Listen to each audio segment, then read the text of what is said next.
A Princesa e o Goblin, George MacDonald. Este não é o audiobook da obra, e nem se trata de uma resenha nos moldes tradicionais. É uma análise literária onde comento pontos relevantes do livro, podendo fazer ilações, comparações ou exemplificações para com a cultura política do dia ou eventos atuais. George MacDonald era escocês. Nasceu em 1824 e faleceu em 1905, aos 80 anos. Foi poeta, escritor e ministro cristão. Seu gênero literário foi literatura infantil e fantasia. Ele formara-se com mestrado em Química e Física e vinha de uma família de eruditos e intelectuais. Sua mãe era poliglota e seu avô materno foi um dos iniciadores do romantismo europeu no século XVIII. Um movimento artístico, político e filosófico que abrangeria a Alemanha, França, Inglaterra e outros. Ele foi ordenado pastor em 1850 na Inglaterra, mas sua saúde debilitada o fez interromper o ofício, dedicando-se então a escrever e a dar aulas na Universidade de Londres. Ele foi mentor de Lewis Carroll, autor de Alice no País das Maravilhas, e influenciou diversos outros como C.S. Lewis, que publicou uma antologia sobre MacDonald, Chesterton, Tolkien e tantos mais. Esta obra foi lançada em 1872 e desde então ganhou diversas edições e traduções, tornando-se um best-seller mesmo após a morte do autor. A história narra a aventura de Irene, a princesa e sua jornada de descobertas no mundo de conto de fadas, onde habitavam duendes, os goblins, monstros assustadores e homens e mulheres bons e ruins, corajosos e assustados, pessoas evoluindo e outras paralisadas, bem à semelhança do nosso mundo e vida real. E nesse sentido, pode ser que a princesa, o pai dela, o rei, seu amigo jovem Curd e até os pervertidos goblins talvez se refiram a algumas de nossas características, de nossas tendências ou traços de caráter e inclinações. Mas seja isso ou não, assim estava posto que a princesa vivia em outra parte, fora do castelo, numa espécie de fazenda onde era cuidada por serviçais do rei, e tinha como babá uma cuidadora bastante afetuosa, chamada Lute, a quem Irene, a princesinha, com cerca de 8 anos de idade, muito se apegara. Seu pai a visitava com certos intervalos de tempo, devido à debilidade da rainha. Ela veio a morrer, e Irene foi por causa disso privada da convivência com a mãe. Mas nem por isso ela se amargurara, sentindo-se vítima do machismo estrutural do seu pai. Ao contrário, desenvolvera uma personalidade carismática e envolvente, ao mesmo tempo que decidida e com sede de conhecer e aprender. E foi isso que a levou em certo momento a se aventurar pelos amplos corredores e salas da grande fazenda onde vivia, e pouco conhecia, já que a sua babá e demais funcionários tinham ordens expressas do rei de não deixar a menina sozinha e nem solta pela localidade. Havia rumores de certas criaturas sombrias que perambulavam à noite assustando a quem pudesse e assombrando as crianças ou até sequestrando-as. Mas de qualquer modo, a princesa Irene tinha fome de conhecimento. E guiada por esse impulso, perdeu-se no corredor certa noite a perambular pela casa. Achou-se perante uma escada de degraus estreitos e subiu até algo que parecia uma torre. E lá, ao empurrar a porta de um singelo quartinho, deparou-se com uma senhora, idosa, mas porém com postura e feições agradáveis aos olhos. Seus cabelos eram cor de prata, e ela estava sentada no meio do quarto, a trabalhar numa roda de fiar. Entre, Irene. Eu estava a te esperar, disse a senhora para a princesa, deixando-a muito confusa. Mas quem é você? Como você veio parar aqui? Como se chama? Como me conhece? A menina disparou uma série de perguntas, misturando curiosidade, receio e desconfiança. Eu sou sua tetravó, disse a senhora entre risos ao ver a carinha de surpresa e ainda mais dúvida da princesa. Minha teta o quê? Sua tetravó, respondeu a senhora no quarto, rindo, dessa vez ainda mais forte. Eu também me chamo Irene. E o seu nomezinho fui eu que pediu que colocassem em você. Moro aqui em cima desde sempre e estava esperando você me encontrar. Esse ponto retrata aqueles episódios da vida em que nos sentimos surpresos ou confusos com certos acontecimentos, sem se dar conta de que a jornada do herói já começou para nós. E essa é a principal razão de estarmos ali e de aquilo tudo ter acontecido. Sem perceber que estamos na jornada, amaldiçoamos as coisas, nos revoltamos e muitas vezes desanimamos e desistimos. No quarto, no alto de uma torre, depois de se ver perdida em vários corredores escuros e diante de uma desconhecida, era isso que a princesa Irene estava a passar. Uma jornada de crescimento e de desenvolvimento que, embora ela não soubesse como ou porquê, o fato era que ela estava lá e deveria fazer o seu melhor.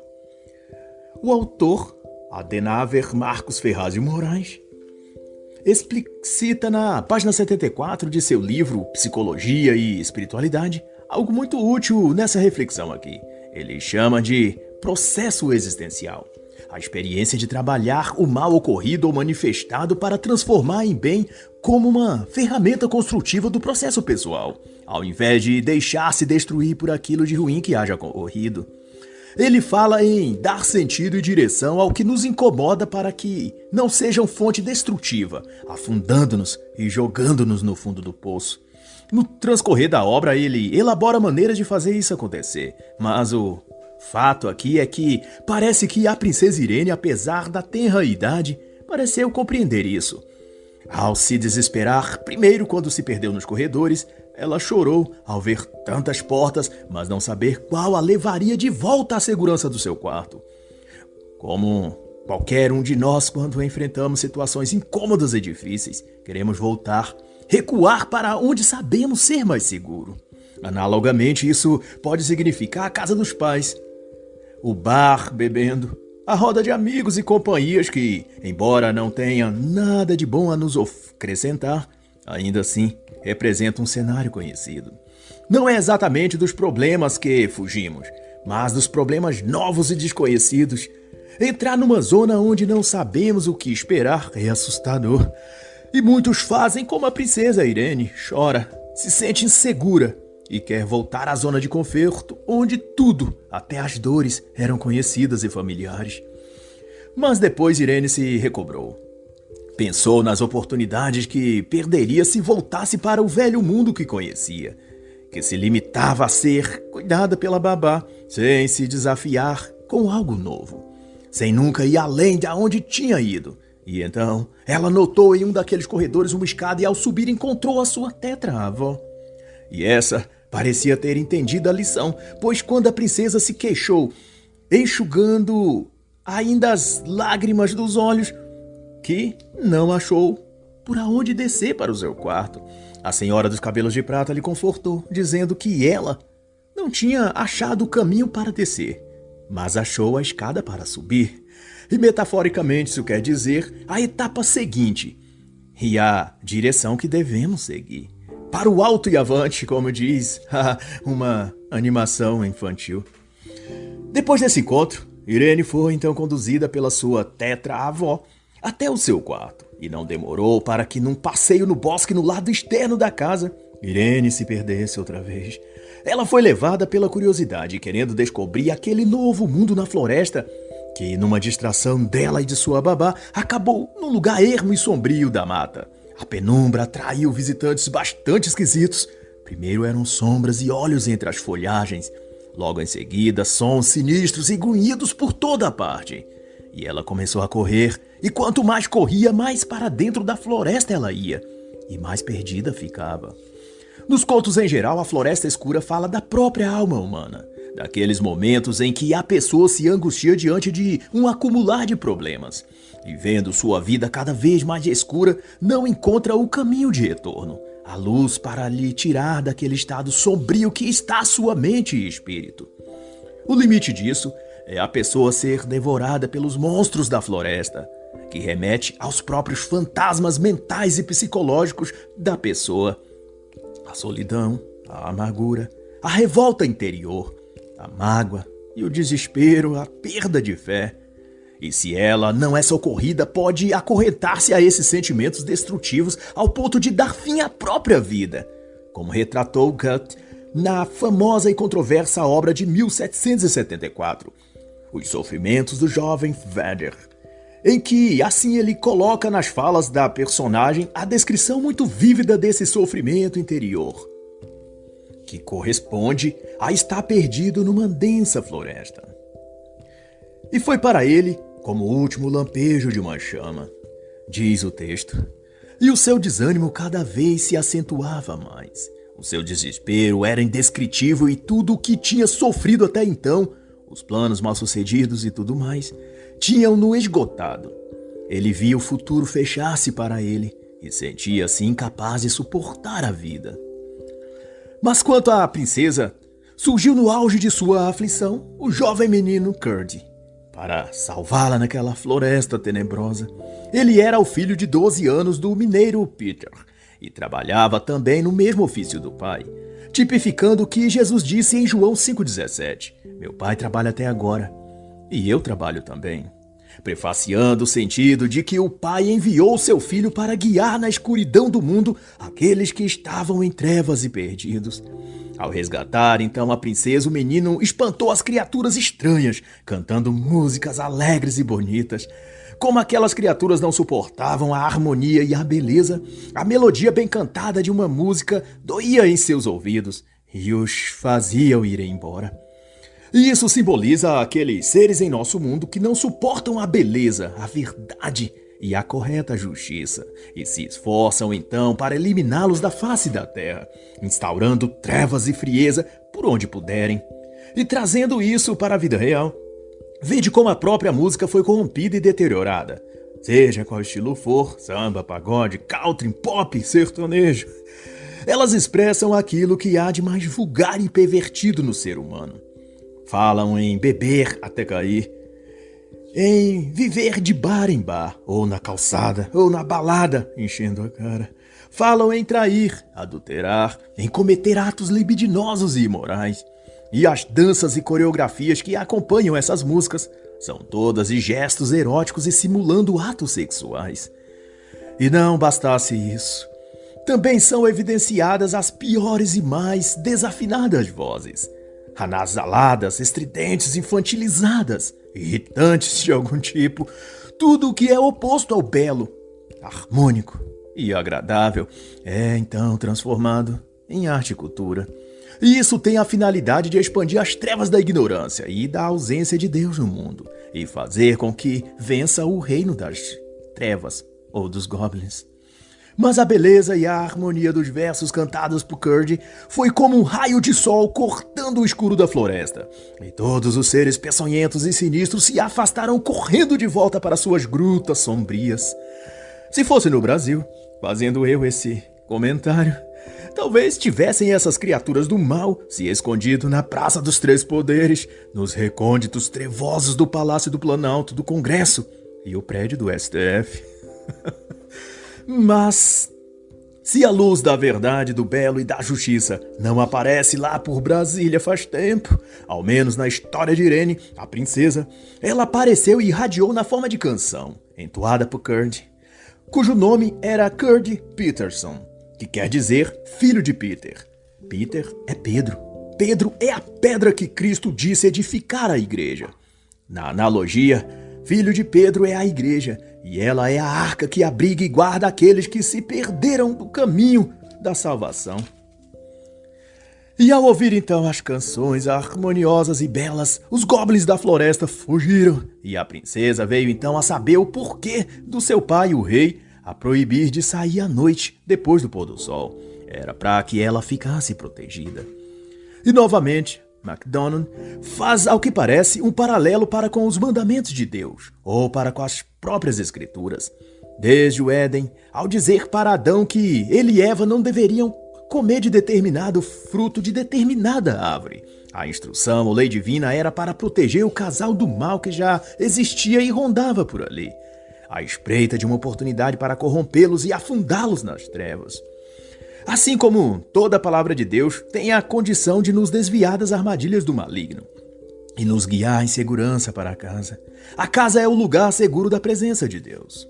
E na parábola do filho pródigo, em Lucas 15:11, Tudo o que o filho mais moço quer e pensa é em retornar para a segurança, estabilidade e equilíbrio do lar de seu pai. A casa do pai é o único lugar que o mal não pode penetrar. Venha comigo, logo deixarei você rumo certo novamente, disse o jovem Curd depois de a princesa ter dito, em desespero, leve-me para casa.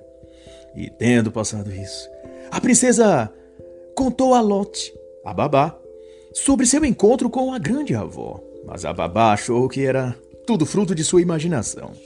E determinada a mostrar a verdade, Irene tentou achar a tataravó, que também se chamava Irene, junto com Lot. Mas foi em vão.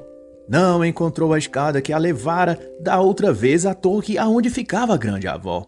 E um tempo depois, agora desconfiada que de fato pudesse ter sido um sonho ou imaginação o encontro dela com a sua tataravó na torre, se dispôs então a procurar novamente pela escada secreta, mas dessa vez sozinha, no momento em que a sua babá estivesse dormindo. E foi assim que, no mesmo lugar de antes, ela encontrou a escada, subiu e no quarto no alto da torre achou a grande avó, ficando mais uma vez iluminada por uma viva luz que brilhava da sua janela. Onde você estava, vozinha? Te procurei com Lot, mas não te encontrei, disse a doce menina, com uma comovente carinha de choro. Eu estava aqui, aonde você me vê agora. Mas não puderam me achar porque a sua acompanhante, Lute, não cria que eu existisse, e só aqueles que creem podem me ver e estar na minha presença. Foi o que a tetravó respondeu à menina. Isso remete ao texto de Hebreus 11, que afirma que a fé é o firme fundamento das coisas que não se veem. Àqueles que creem, fora dado o poder de se tornarem filhos de Deus. Diz também em outra parte a Santa Escritura. Tendo passado isso, a princesa recebeu da grande avó um fio mágico feito em sua roda de fiar. Essa linha mágica só era também visível para a princesa Irene, porque precisava dos olhos da fé para enxergá-la. Mas, seja como for, aquele fio tinha uma das pontas ligada diretamente na torre da grande avó, de modo que se precisasse saber aonde estava a sua casa, bastava a princesa seguir o fio, cuja outra ponta estaria com ela. E como também brilhava, poderia também iluminar o caminho caso ela passasse outra vez por algum trecho escuro em sua jornada. Aquele era o fio da fé. E é o que nos liga a Deus e nos faz andar confiante, mesmo nos momentos escuros da vida, onde tememos nos perder e sermos capturados pelo mal e afastados da casa do Pai. A grande e bela avó é a Santíssima Maria, representa Nossa Senhora, e ela incentiva a fé em nós quando estamos cambaleantes, assim como nas bodas em Caná da Galileia, no episódio narrado em João 2, de que ao acabar o vinho, ela foi a Jesus pedir que ele intervisse na solução do problema, e de então foi aos que trabalhavam na festa e disse-lhes que fizessem tudo o que Jesus lhe falasse para fazer. E assim todos foram edificados com a sabedoria dela, de apontar para onde ou para quem estava a resposta, que era Jesus Cristo, o Filho de Deus. Ela coloca em nossas mãos o brilhante fio da fé, e por ele enxergamos sempre o trajeto por onde ir, e sempre ligados ao lugar seguro em Deus. Repare que a própria casa onde Irene, a menina princesa, morava era parte fazenda e parte castelo, e estava construído sobre uma grande rocha, nas partes montanhosas dali, o que simboliza a casa edificada sobre a rocha, dita em Mateus 7,24 e Lucas 6,46. Mas, enquanto isso, Curd também tinha a sua jornada do herói. E atentando-se que as criaturas goblins estavam comportando-se mais audaciosamente, saindo para mais longe de suas cavernas e próximo de onde viviam as pessoas, e até antes do pôr do sol, ele decidiu passar a noite em uma das minas para investigar o que os monstros da montanha estavam tramando. E escutou, com a devida cautela, que eles, os goblins, estavam se mudando para outros locais, para ainda mais profundo na montanha. Mas planejavam inundar as galerias onde os mineiros trabalhavam durante o dia e também desferiam um ataque contra a cidade dos homens. Querendo saber mais detalhes disso, Curd avançou para mais dentro dos túneis escuros seguindo as vozes dos goblins, que sem saber o levaria até um ponto perigoso demais, aonde Curd se veria diante do próprio Rei Goblin. E tomando a liberdade de refletir sobre isso, comento que as vozes do mundo, ecoadas pelos ídolos da modernidade, cantores, atores, artistas, suas músicas e os comportamentos que eles inspiram, vão sempre agir para nos afastar do caminho correto. Mas outra possibilidade de compreender o que são ou do quanto nos afetam essas vozes que se apresentam na cultura e no contexto social é analisá-las a partir da perspectiva psicanalítica. E para esse fim recorro, por minha conta e risco, ao autor Ítalo Marcilli em sua obra O Chapéu do Mago. Ele pondera acerca do sofrimento psíquico e elabora a ideia de que o exterior é em algum nível e grau um ajustamento do indivíduo ao seu interior, segundo a psicanálise. Dado que então, ao ouvir as vozes e segui-las, e depois se vê em dificuldades inesperadas, como fez então o menino Curd seguindo os Goblins, tem-se em parte reflexo no sentimento interior de querer consertar o mundo, de resolver problemas de terceiros ou que ele não tem condições de o fazer. Por exemplo, os Goblins eram muitos, mas ele achou que poderia vencer a todos. Eles estavam em seu habitat e conheciam melhor do que Curd os labirintos e atalhos das cavernas, mas o menino julgou que poderia ser mais esperto que eles. E por fim, depois de descobrir os planos dos Goblins, bastava ao jovem comunicar aos adultos e deixar que resolvessem, pois afinal Curd era só um garoto de 12 anos e não poderia lidar com situações daquela envergadura.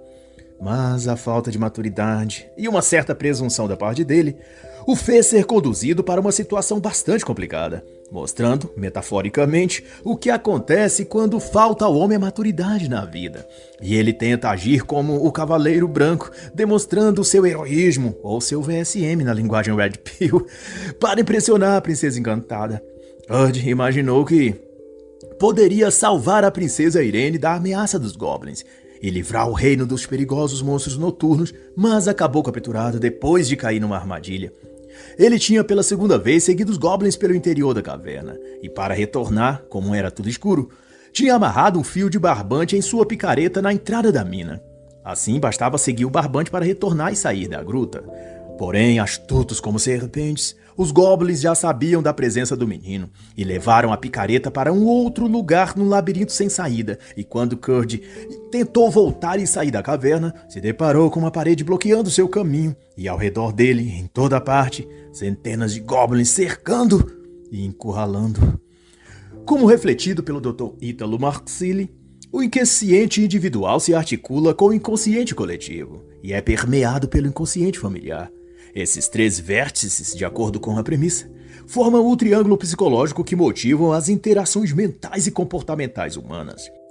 E faz todo sentido se pensarmos que Curd tentava, com seu ato heróico, impressionar a Princesa Irene. Era o vértice individual movendo suas ações. Mas ele também sentia-se movido pelo sentimento de salvar a sociedade, de libertar os cidadãos e todo o reino das ameaças, problemas, dores ou sofrimentos deles, representados na história pelos Goblins. E por último, Curd queria também cuidar do seu pai e sua mãe. E seu sonho, inclusive, era ter dinheiro para comprar um vestido vermelho para sua mãe.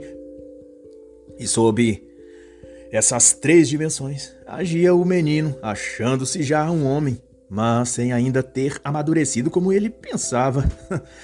Ao focar na princesa, seu impulso individual, ele mostrava que ainda pensava e agia numa mentalidade Blue Pill, crendo que ser um cavaleiro branco resultaria numa vida feliz para sempre ao lado de uma linda princesa encantada.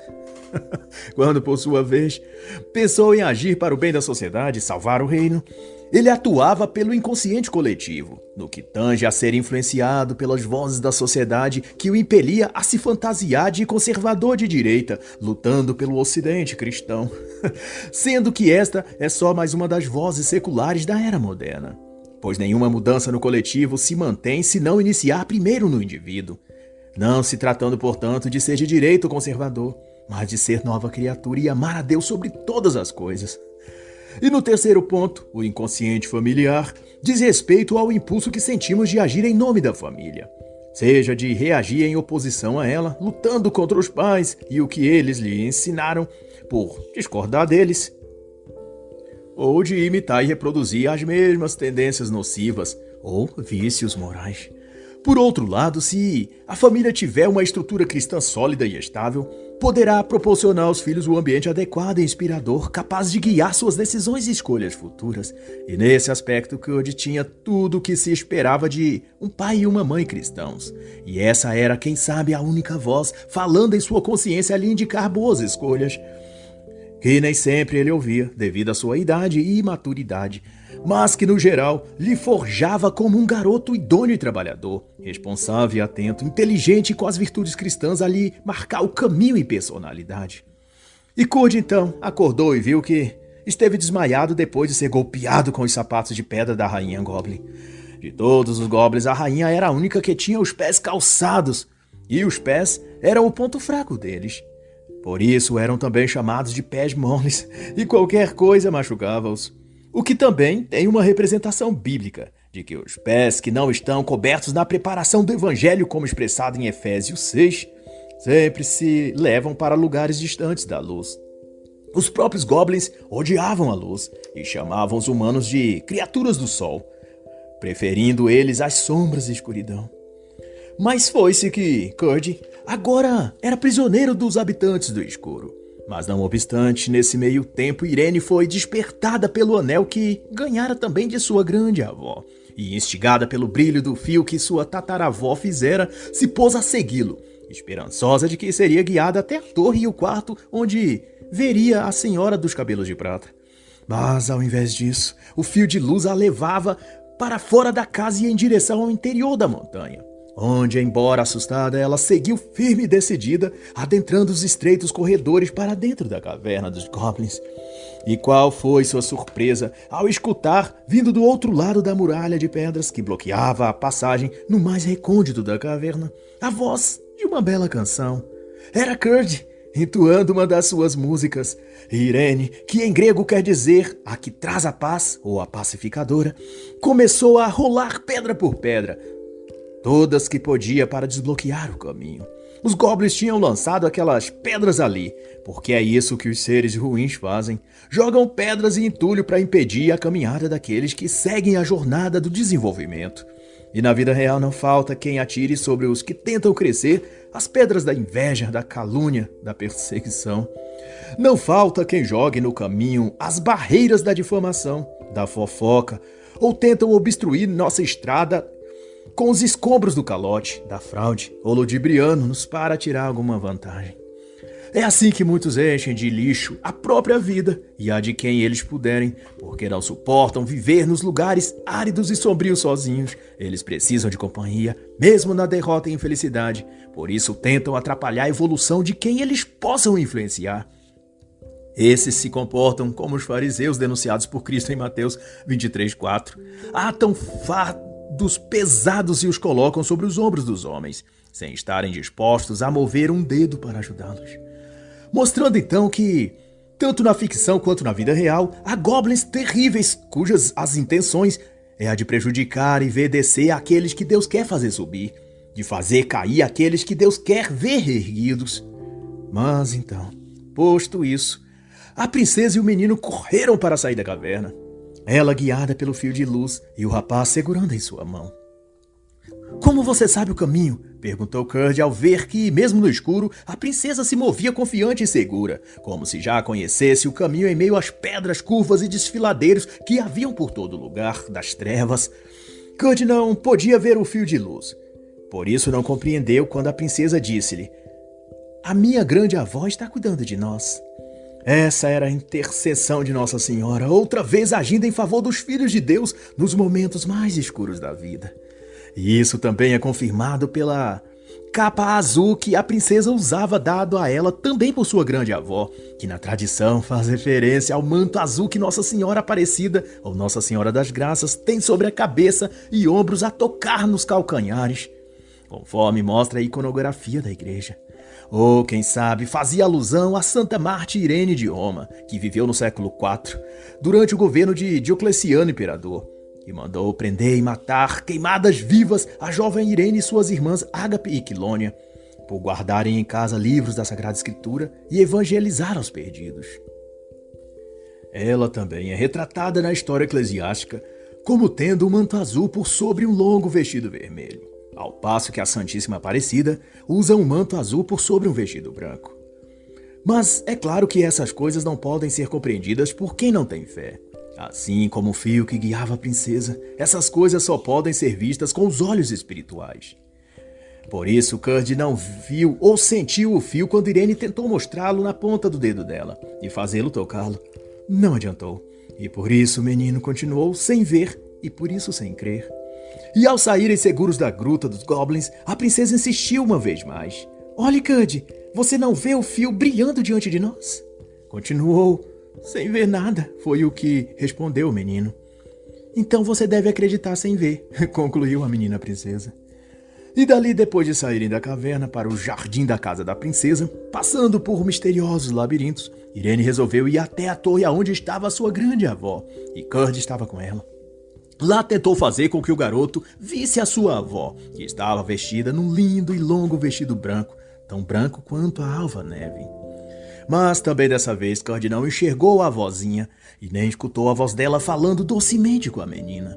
E isso fez com que Curd se aborrecesse, achando que Irene o tinha feito de bobo, e chateado, desceu a torre e foi para casa.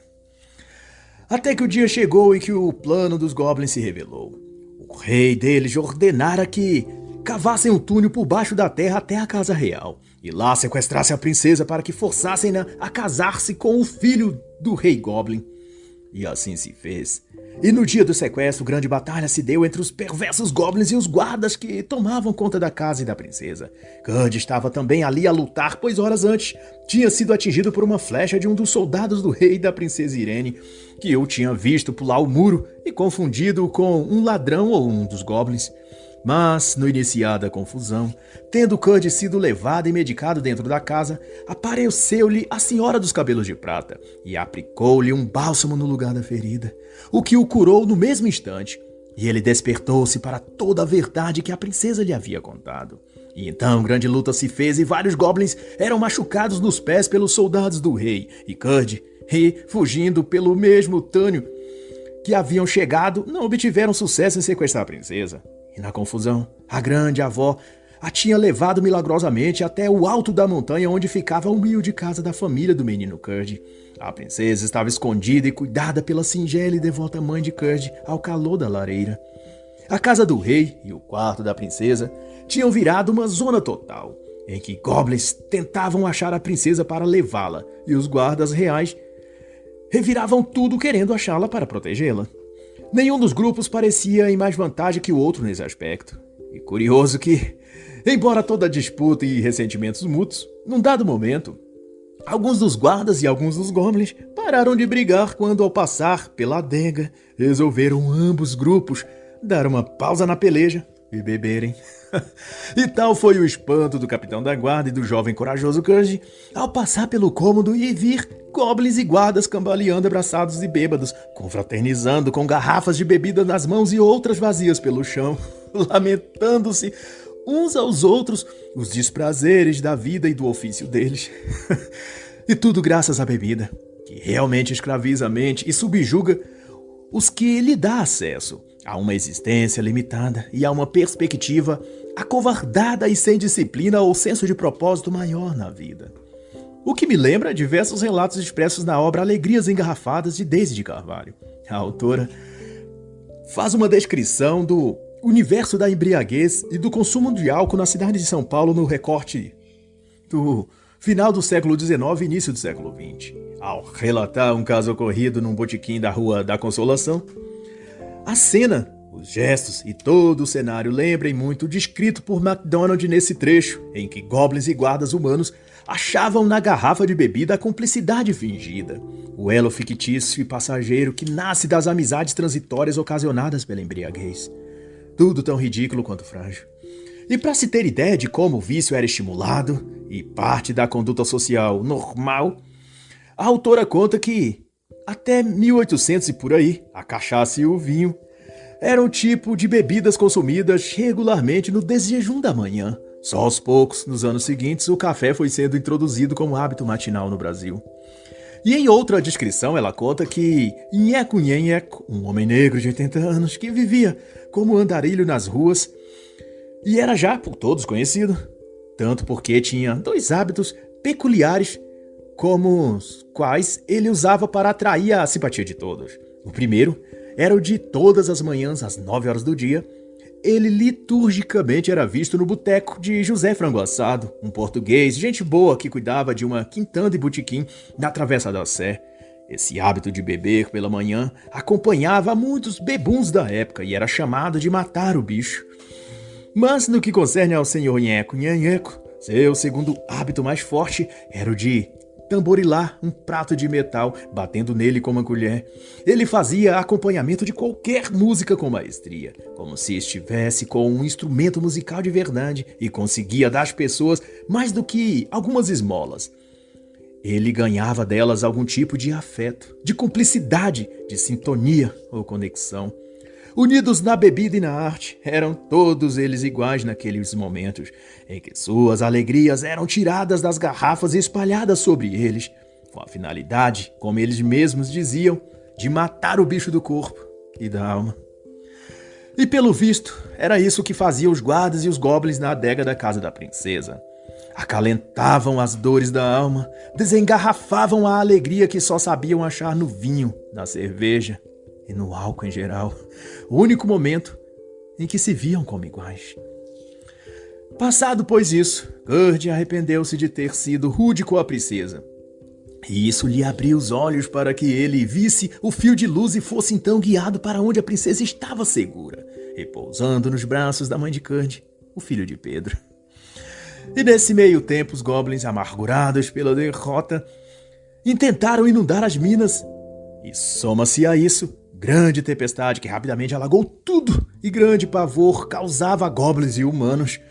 E foi nesse instante que a princesa, tendo acordada, não temeu que a forte tempestade, com ventos e chuva densos e terríveis, abalassem aquela casa onde ela estava. E ela, virando-se à mãe de Gerd, disse: "É bom viver numa casa sobre a montanha", levando-nos então ao texto de Mateus 7,25, em que diz: "Desceu a chuva, e correram rios, e sopraram ventos contra aquela casa, mas ela não caiu, porque ela estava edificada sobre a rocha." Fazendo Jesus Cristo menção ao homem prudente que alicerçou a sua vida naquilo que é permanente e estável, sobre aquilo que já passou pelo teste do tempo e se mostrou seguro e duradouro. Sejam estas a fé verdadeira, a prática da palavra de Deus, os sacramentos, as tradições da igreja, a família espelhada em pai, mãe e filhos, o santo ofício do rito tridentino no missal. Enfim, as tradições não são coisas antigas, mas sim coisas permanentes e sólidas como a rocha. Por isso, os que nelas edificam suas vidas não se abalam nas tempestades. E depois da noite escura e fria, a luz rompeu pela manhã. A tempestade se foi, as nuvens escuras foram dissipadas. E a princesa foi então levada para casa e para os braços do rei, o seu pai. E nesse ínterim, a trama dos goblins de inundar as minas e prejudicar os mineiros acabou sendo frustrada devido ao túnel que cavaram para a casa da princesa. As águas foram desviadas da rota pretendida pelos goblins e alagou a própria morada dos goblins, carregando com a correnteza muitos deles e afogando a outros, deixando aquele povoado livre das imundas criaturas, cumprindo-se o rogado pela poderosa prece de São Bento. A cruz sagrada seja a minha luz. Não seja o dragão meu guia. Retira-te, Satanás. Nunca me aconselhes coisas vãs. É mal o que me ofereces. Bebes tu mesmo os teus venenos.